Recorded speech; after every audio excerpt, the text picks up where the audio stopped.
जबरदस्त।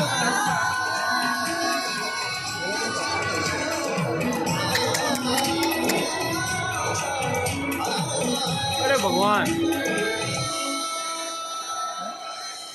15वीं शताब्दी वो अहम समय था जब भविष्य को नया स्वरूप देने वाली शक्तियों का उदय हो रहा था।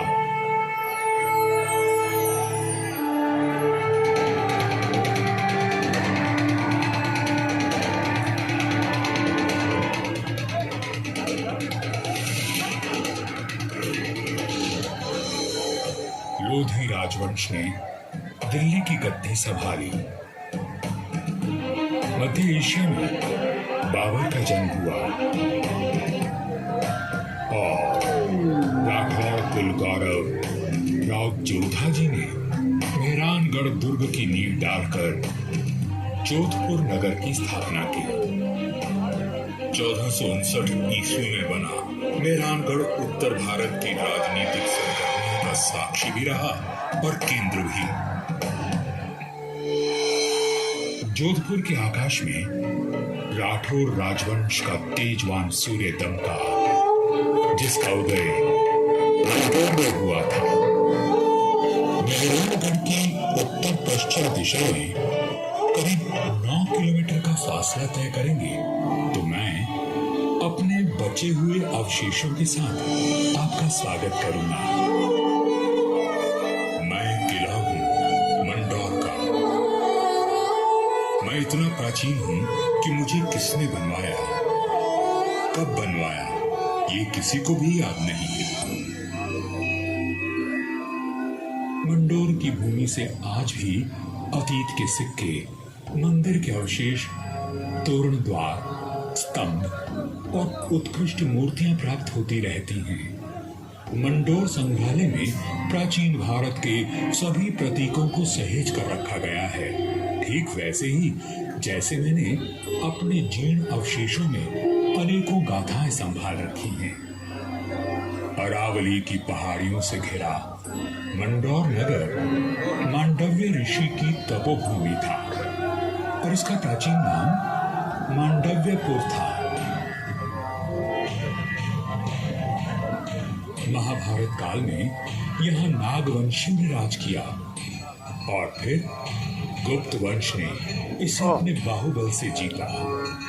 चौथी व छठी शताब्दी में हुनों का आगमन हुआ तथा परमारों ने इनके वैभव को बढ़ाया।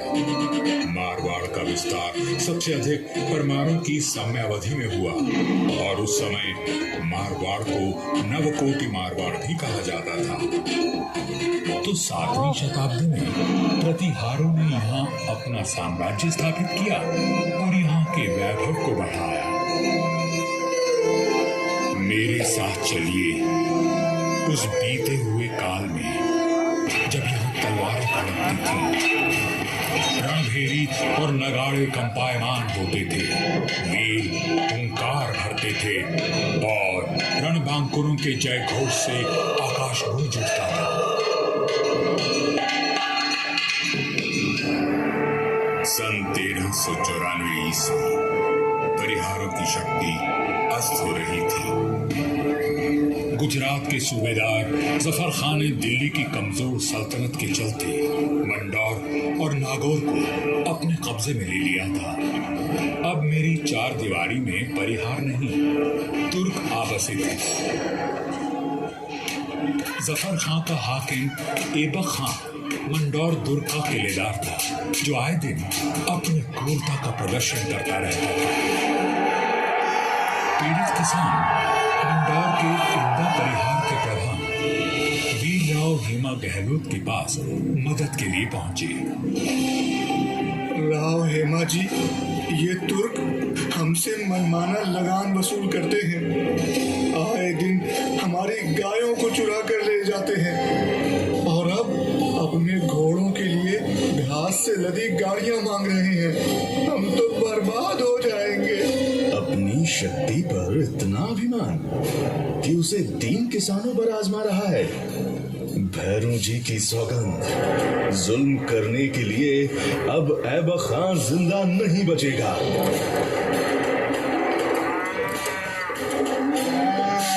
शक्तिशाली शत्रु से लड़ने के लिए बल और बुद्धि से वार करने की योजना बनाई गई।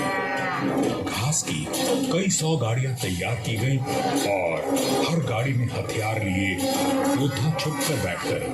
गाड़ियां जैसे ही किले के भीतर पहुंची, क्षत्रियों ने नारा लगाया,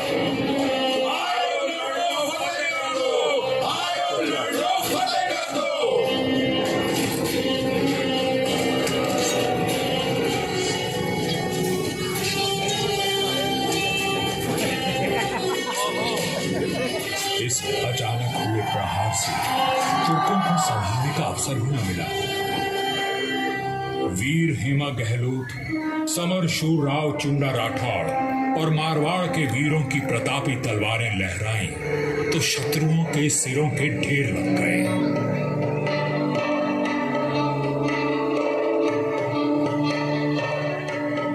इसी जीत की याद में आज भी मंदौर में राव महोत्सव मनाया जाता है।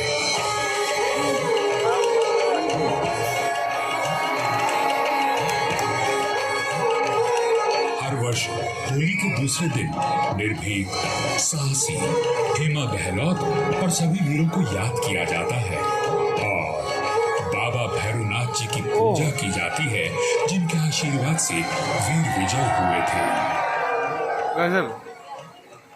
मंदौर विजय के बाद भी इंदा परिहार का मन अशांत था, क्योंकि ये नगर शत्रुओं से घिरा हुआ था।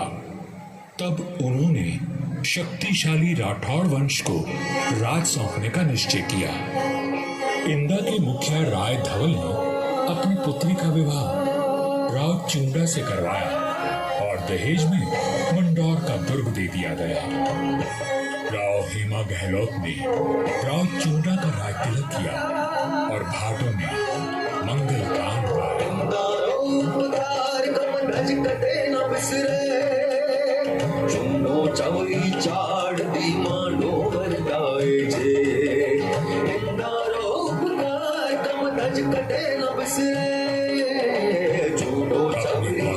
और सामरिक सूझबूझ का परिचय देते हुए राव चुंडा ने अपने साम्राज्य को बढ़ाया और मंदौर को मारवाड़ की राजधानी बनाया।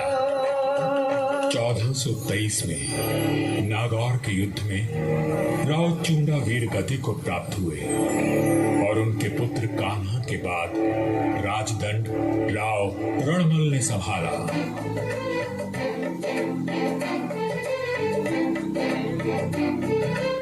मारवाड़ और मेवाड़ में घनिष्ठ संबंध थे, परंतु मेवाड़ नरेश राणा कुंभा के कान भरने लगे।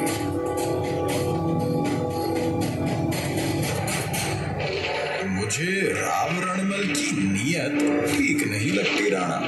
वो आपका राज हड़पना चाहता है। वह सिर्फ एक पक्ष को देखते हैं, दूसरे पक्ष से तो उनका कोई मोह नहीं। एक मधुर संबंध में संशय और अविश्वास का विष घोल दिया गया था।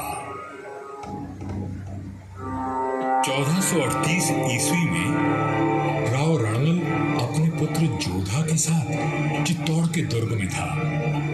रणमल को किसी षड्यंत्र का आभास हुआ और उसने बेटे जोधा को किले से बाहर भेज दिया। पिता की आज्ञा मान जोधा चित्तौड़गढ़ की तलहटी में पहुंचा।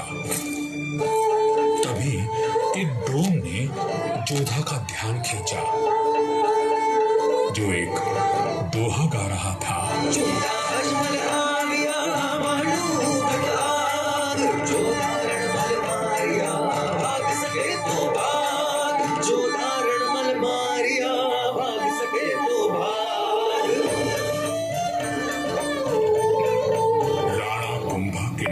पर चुंडा ने राव रणमल की हत्या कर दी थी।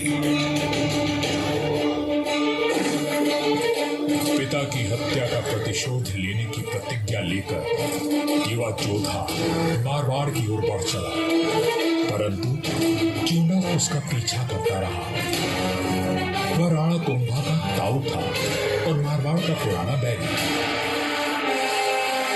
काल बनकर मेवाड़ की विशाल सेना जोधा के पीछे पड़ी थी और वीरों का वंशज अपने 700 स्वामी भक्त लड़ाकों के साथ उनसे जूझ रहा था। विपत्ति के हर बवंडर को साफ कर जब जोधा मंडोर पहुंचा तो उसके पास केवल 7 सैनिक बचे थे, पर चूंडा यहां भी आ पहुंचा।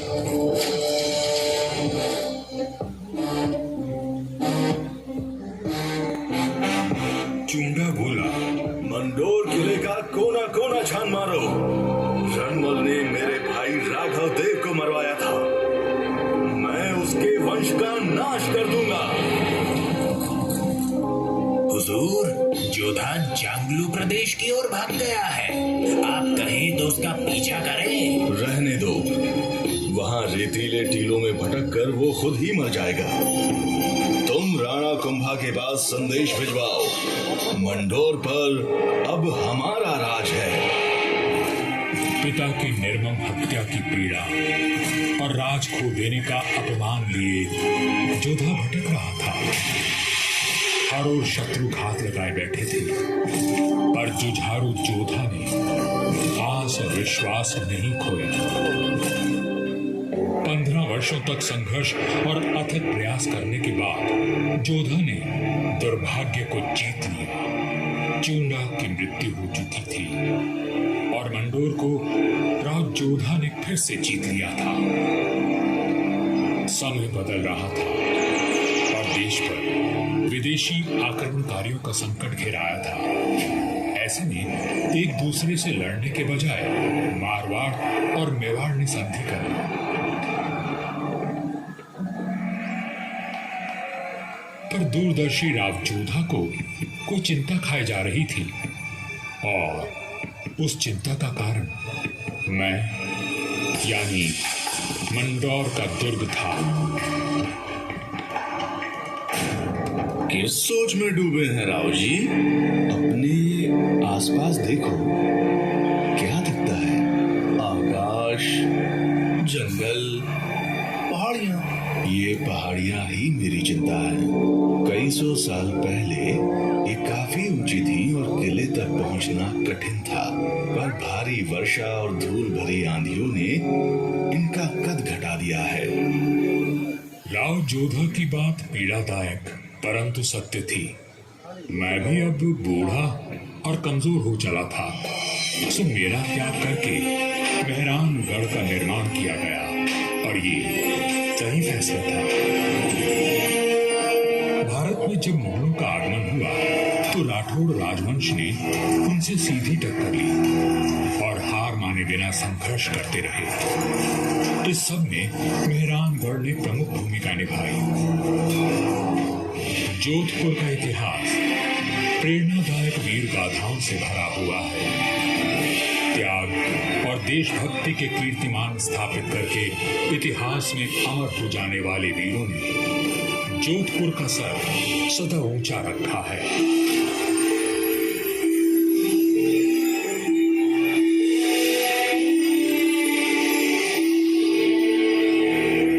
इस धरती पर जन्मे सपूत अपनी भुजाओं में इतना बल रखते थे कि मातृभूमि की रक्षा कर सके। तभी इनकी छत्र छाया में इनकी प्रजा सुखी और समृद्ध हुई। पर ये बात कम ही लोग जानते हैं कि फौलादी सीनों में कोमल भावनाओं का भी वास था। राजधर्म का पालन करने वाले तलवार के धनी इन रणधीरों के मन में नवसृजन और कला के प्रति प्रेम भी बसता था, जिसका प्रमाण आज भी उपस्थित है और इस धरती का सौंदर्य बढ़ाता है। महाराजा अजीत सिंह जी को उनकी सृजनात्मक ऊर्जा और निर्माणों के लिए याद किया जाता है। उन्होंने देवी देवताओं की साल, अजीत पोल, मय पोल और एक खंबा महल बनवाया एवं भेरू बावड़ी और भेरू मंदिर का जीर्णोद्धार करवाया। उन्होंने अपने पिता महाराजा जसवंत सिंह जी के भव्य देवल का निर्माण भी करवाया, जिसके विशाल स्तंभों एवं गर्भगृह का अलंकरण दर्शनीय है। सभा मंडल का दृश्य पौराणिक आख्यानों का स्पष्ट दर्शन देता है। प्रस्तरों पर उत्कीर्ण भाव भंगिमाएं शिल्पकला का श्रेष्ठ उदाहरण है। महाराजा जसवंत सिंह जी द्वितीय ने मंडौर को दर्शनीय बनाने पर विशेष ध्यान दिया। उन्होंने मंडोर